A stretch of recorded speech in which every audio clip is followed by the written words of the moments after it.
बाबा आज येताना बासुंदी घेऊन या ना. अगं कालच आपण आईचा वाढदिवस होता म्हणून आणली होती ना.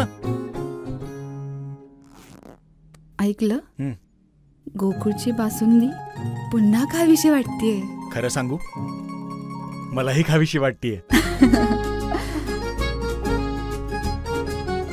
पुन्हा पुन्हा खावीशी वाटणारी गोकुळ बासुंदी.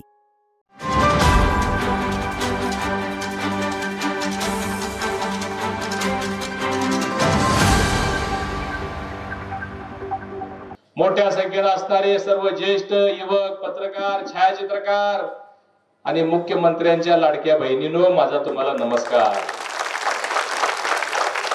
बंधू भगिनींनो, आपल्याला ही निवडणूक खूप गांभीर्याने घ्यायची आहे. कारण 5 वर्षातनं ही संधी आपल्याला एकदा मिळते. डॉक्टर बाबासाहेब आंबेडकरांनी आपल्याला अधिकार दिलेला आहे. टाटा, बिर्ला, अंबानीला सुद्धा एकच मताचा अधिकार आहे आणि तुम्हाला मला सुद्धा एकच मताचा अधिकार आहे. पण गांभीर्याने का घेण्याची गरज आहे? कारण ही निवडणूक आपल्या चुलीशी निगडीत आहे. ही निवडणूक आपल्या प्रपंचाशी निगडीत आहे. ही निवडणूक आपल्या मुलाबाळांच्या भवितव्याशी निगडीत आहे. म्हणून आपल्याला गांभीर्याने घ्यायचं आहे. आपल्या समोर 2 पर्याय आहेत. भारतीय जनता पार्टीचे अमल महाडिक आणि काँग्रेसचे ऋतुराज पाटील. महाविकास आघाडी विरुद्ध महायुती सरळ लढत आहे. आणि या सगळ्यांचं काम आपण पाहिलेलं आहे. फार लांब जाण्याची आवश्यकता नाही आहे. तरी सुद्धा मुद्दा म्हणून सांगतो, गेले 70 वर्ष आपण सगळेजण मतदान करतोय. 70 वर्ष. 1952 ला पहिली लोकसभेची निवडणूक झाली होती तेव्हापासून या 70 पैकी 65 वर्ष या देशावर काँग्रेसनं राज्य केलेलं आहे. का केलं? कारण मग ते पंडित जवाहरलाल नेहरूजी असू देत, इंदिराजी असू देत, राजीवजी गांधी असू देत, मनमोहन सिंग असू देत, सोनिया गांधी असू देत, राहुल गांधी असू देत, सगळ्यांनी एकच नारा आपल्याला द्यायचा की हम गरीबी हटाएंगे. गरीबी हटाएंगे म्हणजे आपल्या सगळ्यांचा आवडता विषय. गरीबी हटाएंगे म्हणले की पाळी लावून आपण मतदानाला दन मत त्यांना टाकायचे. परंतु माता भगिनींनो, गरिबी कधी हटली नाही. कारण काँग्रेसचं पोटच कधी भरलं नाही. काँग्रेसचे सगळे मंत्री गडगंज झाले. 2014च्या पूर्वीचा काळ आठवून बघा. 2G घोटाळा, 3G घोटाळा, कोळसा घोटाळा, चारा घोटाळा, डेक्कन हेराल्ड घोटाळा, स्पेक्ट्रम घोटाळा आणि आकडे बारके नाही. 10,000 कोटी, 50,000 कोटी, 1.5 लाख कोटी, हे सगळी श्रृंखला आपण सगळ्यांनी पाहिली. म्हणून 2014 साली आपण प्रधानमंत्री मोदींच्या हातामध्ये भारताची धुरा संपवली, त्यांना देश ताब्यात दिला. आणि या 10 वर्षामध्ये आपण पाहिलं देशामध्ये आमूलाग्र बदल झालेला आहे.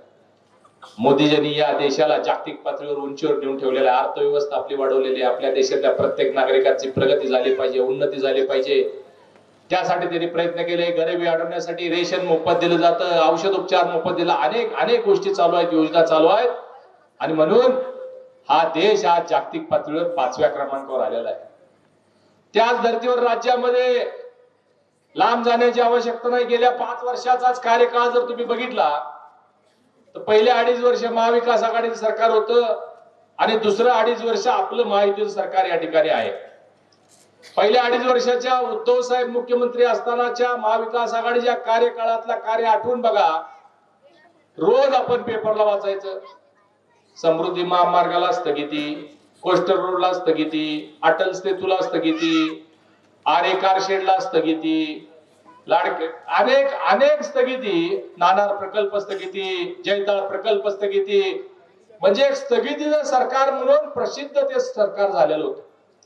त्याचबरोबर घोटाळे, भ्रष्टाचार रोज आकडे येत होते, चालू होतं. त्या कोविडच्या कालावधीमध्ये बॉडी बॅग जे घेतल्या, मृत्यूची बॅग 800 रुपयाची बॅग 18,000 रुपयाला घेतली.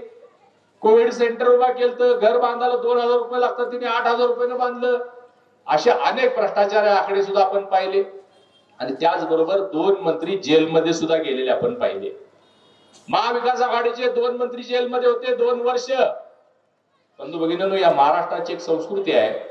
एखाद्या आमदारावर, खासदारावर, मंत्र्यावर जर कुठला आरोप झाला, आक्षेप घेतला, भ्रष्टाचाराचा आरोप झाला तर तो राजीनामा देतो आणि सांगतो जोपर्यंत मी निर्दोष होत नाही तोपर्यंत मी पदभार स्वीकारणार नाही.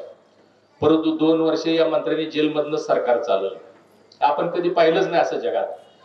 हे सगळं 2.5 वर्षामध्ये आपण पाहिलं.